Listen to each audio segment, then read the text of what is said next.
You're about to witness a moment that left millions speechless. A young Filipino singer walked onto the AGT stage, underestimated by everyone, even Simon Cowell. But in the next few minutes, he delivered a performance so raw, so powerful, it changed his entire life. This is not just a story about music. It's a story about courage, second chances, and the magic that happens when someone believes in their dream with everything they have. If stories of hope, humanity, and heart inspire you, then hit subscribe to Kindness Diaries, and join us as we celebrate moments that remind the world to believe again. The stage lights were blinding, so bright they washed the world into a haze of gold and white. But the young Filipino man who stepped onto the America's Got Talent stage barely blinked. He had imagined this moment 1,000 times while practicing in the cramped hallway of his parents' small apartment, his voice echoing against thin walls, his dreams echoing even louder inside his chest. But imagining it and living it were two completely different things. Now that he was here, in front of thousands in the audience and millions waiting behind the screen, a ripple of nerves worked its way through his fingers, making the microphone shake slightly. He inhaled slowly, grounding himself. The judges sat before him, each with a distinct expression. Heidi leaned forward with warm curiosity. Sophia smiled politely. Howie raised his brows as if intrigued by the retro hairstyle, and slightly oversized Elvis-inspired blazer. But Simon Cowell, was studying him with the kind of skeptical look that could cut a performer in half before they even sang a note. That look alone was enough to make anyone doubt themselves. But the Filipino Elvis, as the internet had already started calling him in the audition line, had learned long ago that doubt wasn't the enemy, it was fuel. Still, the audience murmured. A few people chuckled quietly, probably thinking he was just another impersonator, someone trying to recreate a legend rather than be himself.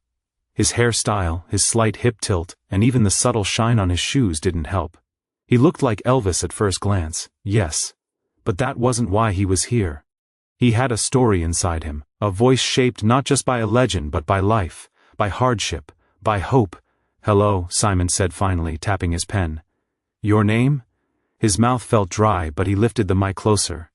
"My name is, well, most people call me the Filipino Elvis." He flashed a shy smile. "But you can just call me," he said his real name, the name his mother whispered proudly whenever he sang at small community shows. "Filipino Elvis, huh?" Simon repeated, not unkindly but with an unmistakable hint of doubt. "So, what brings you here?" The lights dimmed slightly, the crowd quieted, even the production crew paused. "I'm here because," he swallowed, summoning the courage that had carried him across oceans and dreams. "People like me don't get chances like this twice, sometimes, not even once." For a moment there was silence, a powerful one, the type that doesn't feel empty but charged. His voice didn't waver, it rang with a kind of determination that tugged gently at the audience's hearts. Sophia tilted her head, moved by the honesty. Heidi nodded as if she already wanted to cheer him on. Even Howie seemed impressed.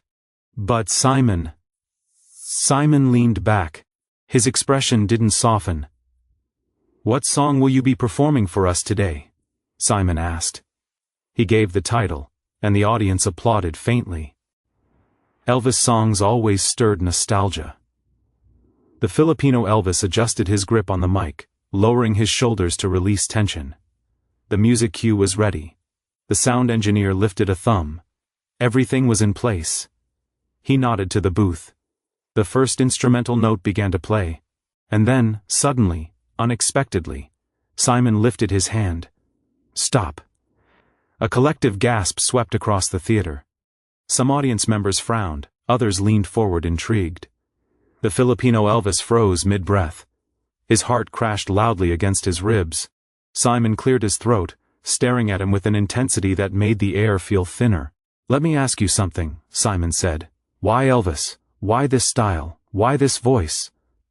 The performer shifted his weight slightly. He could feel thousands of eyes drilling into him from the darkness beyond the lights. "Because his music helped me survive some very difficult years," he said quietly. "When we moved to the States, life wasn't easy. I worked small jobs, helped my family, and at night I sang because it was the only place I felt free." Simon's expression twitched, just slightly. Not enough to be soft but enough to show he was listening. "I see," Simon said. But here's the thing. Burry paused. I don't want to hear Elvis tonight. For a ripple of shock moved across the audience. I want to hear you, Simon continued, tapping the table for emphasis. No backing track, no imitation, no safety net, just your raw voice. Can you do that? For the Filipino Elvis felt something deep in his chest tighten and then loosen. This wasn't a setback. This was a test, and he had been tested his entire life. Yes, he said with steady conviction. I can do that. You're sure? Simon asked, raising an eyebrow. Because without the music there's nowhere to hide. He lifted the microphone slightly, standing a little taller than before. I don't need to hide, he said. Not anymore. The audience erupted in scattered cheers. Someone shouted, You got this! A few clapped encouragingly. The tension shifted from fear to anticipation. With a deep breath, he centered himself. He thought of his mother's tired smile, the long nights working late, the quiet sacrifices no one saw. He thought of every moment he almost quit, and every moment he didn't. He closed his eyes. The stage became quiet. So quiet he could hear his own heartbeat. No music, no instruments. Just him. And a microphone that felt heavier than ever. And then, he opened his mouth to sing. The moment before sound emerged, the air felt electric. The crowd held their breath. Even Simon leaned forward slightly, curiosity overtaking skepticism. This was it. This was the moment everything changed. The silence in the auditorium was heavy. So heavy it felt like the entire world had paused, waiting for a single note from him. With no backing track, no musical cushion, no orchestra. The Filipino Elvis stood alone in the center of the vast AGT stage. The microphone felt warm in his hands. The lights burned down on him like the sun, yet his body felt cold from the pressure. He opened his eyes for just a second and scanned the judges' faces.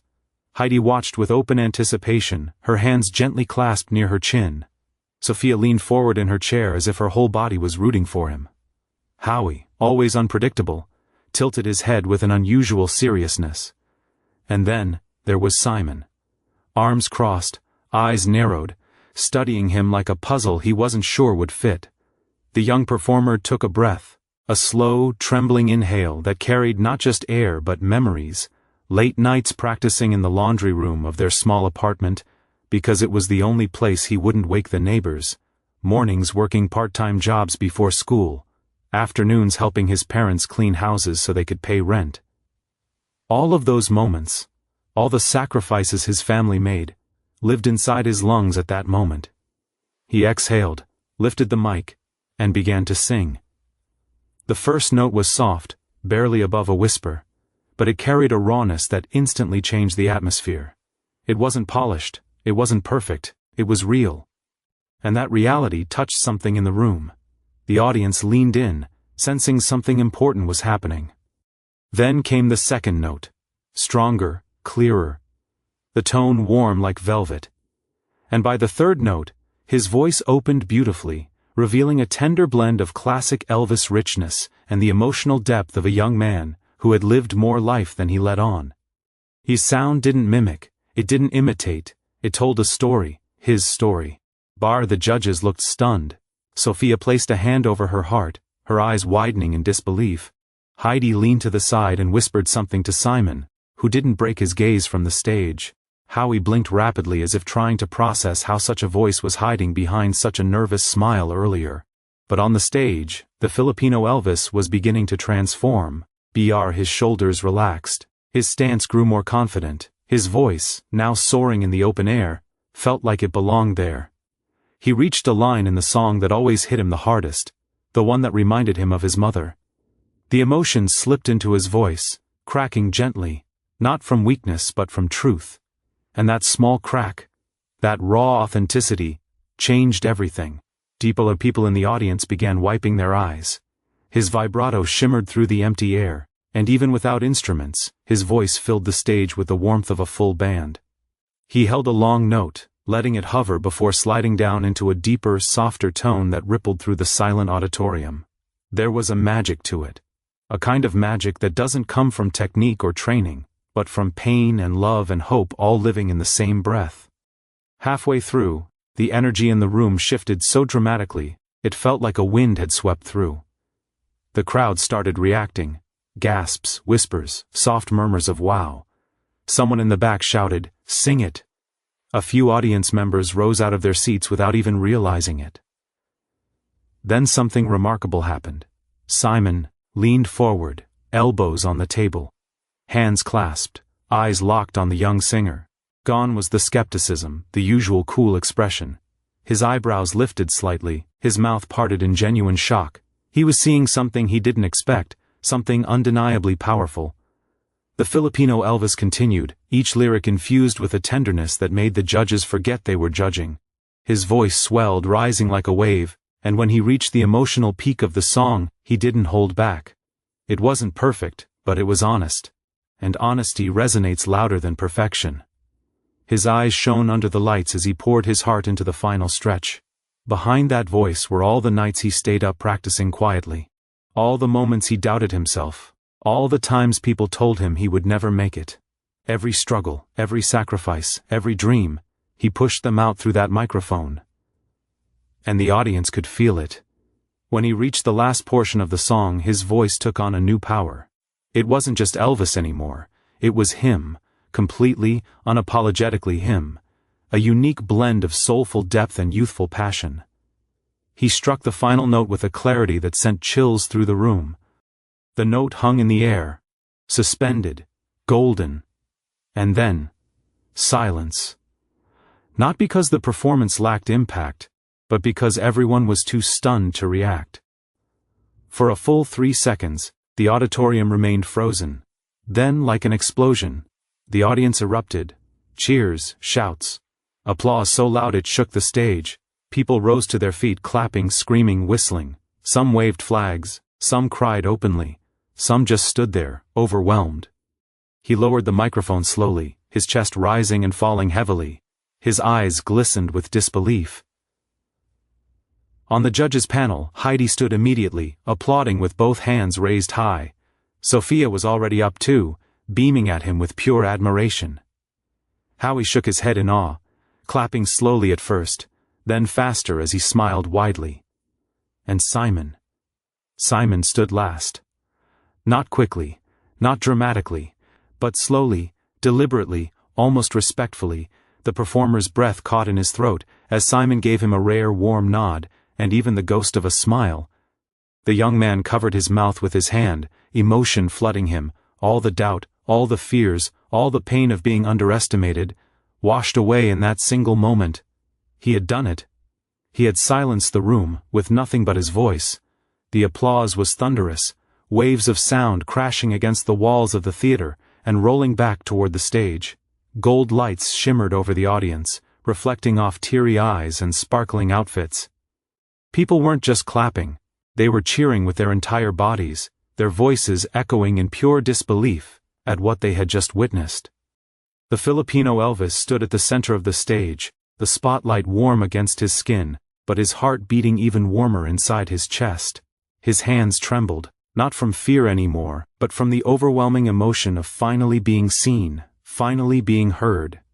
He lowered the microphone slowly, almost carefully, as if afraid that moving too quickly would break the fragile magic of the moment. He stared out into the ocean of faces, people standing, shouting, clapping, celebrating him. He had watched countless AGT performances from the other side of the screen growing up, dreaming of the day he might stand on that stage. But never, not even in the wildest corners of his imagination, had he pictured this kind of reaction.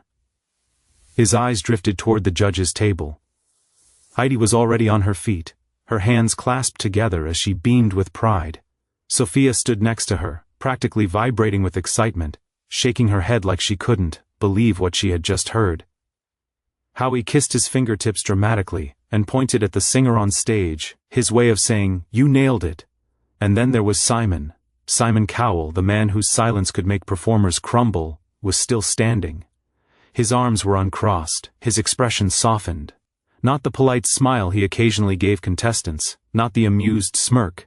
This was something different. Something sincere. The Filipino Elvis felt his breath hitch.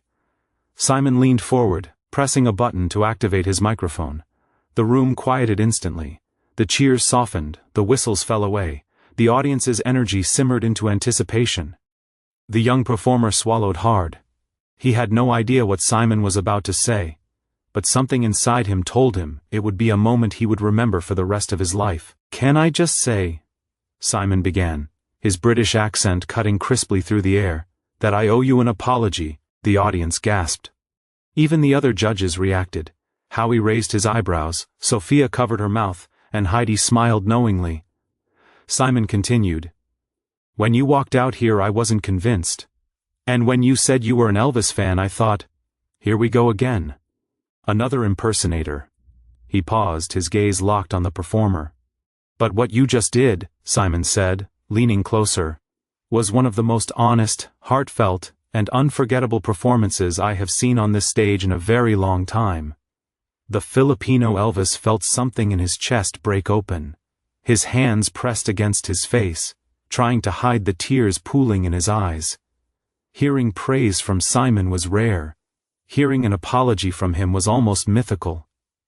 The audience erupted again, cheering louder, celebrating not just the voice but the moment. Simon raised a hand gently to quiet them. "You didn't sing like Elvis," he said. "You sang like you. And that is what makes artists." The young man looked at him through watery eyes. He tried to speak, tried to say thank you, but no words came out.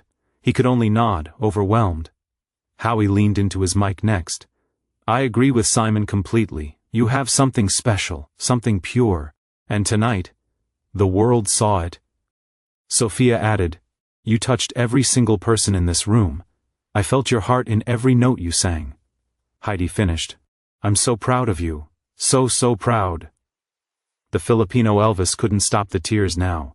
They streamed freely down his cheeks as he stood there, shaking and smiling at the same time. It felt unreal. He had walked on that stage as a nervous dreamer, and now he stood there as a phenomenon. The audience, sensing the importance of the moment, began chanting, "Golden, golden, golden, golden." The chant grew louder, spreading through the audience like wildfire. People stomped their feet, clapped to the rhythm, and pumped their fists in the air. The entire theater vibrated. The Filipino Elvis looked back at the judges, each one smiling, nodding, encouraging him. But Simon kept his eyes locked on him with a look that held something deeper than approval, belief. And then it happened. Simon placed his hand over his golden buzzer. The crowd went wild. The performer's heart hammered so hard he felt it might burst. He covered his face again, unable to hold back the mix of shock, joy, disbelief, and gratitude swirling inside him. Simon tapped the buzzer. Slam! A burst of brilliant gold exploded above the stage, raining down like a storm of glittering stars. Confetti flew everywhere, spinning, twirling, floating around him in slow motion. The audience screamed. The judges rose from their seats cheering and clapping. The Filipino Elvis fell to his knees. His hands pressed against the stage floor as tears streamed from his eyes. The weight of the moment, of years of struggle, sacrifice, rejection, hope, crashed into him all at once. The golden lights reflected off the falling confetti, creating a dreamlike glow around him, as if the universe itself had decided to shine on him. He looked up through the rain of gold, seeing the faces of people standing for him, crying for him, cheering for him. His voice had done this. His story had done this. He had done this. A stagehand approached and helped him stand, guiding him into the arms of his family who rushed from backstage, his mother holding him so tightly it looked like she was afraid he'd disappear. He cried into her shoulder, shaking as she whispered words in their native language, words of love and pride. Simon watched the emotional reunion with a small smile, nodding again as if to say, "You earned every second of this." The camera zoomed in on the young man's face, tear-streaked, overwhelmed, but glowing with the kind of joy that only comes from achieving something impossible. In that moment, the Filipino Elvis wasn't just a contestant. He was a star, and his life had just changed forever.